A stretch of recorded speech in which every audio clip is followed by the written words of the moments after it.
Ever wondered where institutions load up on their trades and how you can piggyback that massive volume?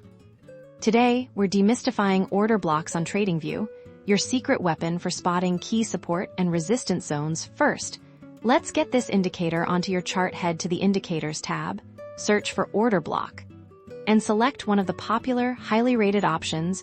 You'll typically see them pop up as colored boxes on your chart, highlighting specific price action. Remember, an order block isn't just any candle, it's often the last opposing candle before a strong, decisive move in price. Look for these on lower timeframes to catch the beginning of larger institutional movements for a bullish order block. We're looking for a strong bearish candle, followed by a significant upward push for a bearish order block. It's the opposite, a bullish candle, followed by a strong downward move. The magic happens when price revisits these marked zones, when price returns to a highlighted order block.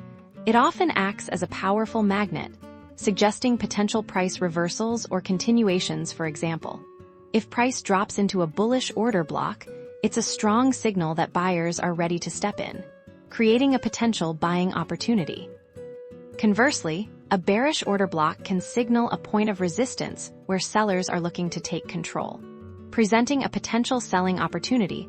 Always use these indicators in conjunction with other analysis tools like trend lines, moving averages, or volume to confirm your trade setups. By understanding and applying order blocks, you can start to trade with greater conviction, aligning your strategies with the flow of institutional capital. Happy trading!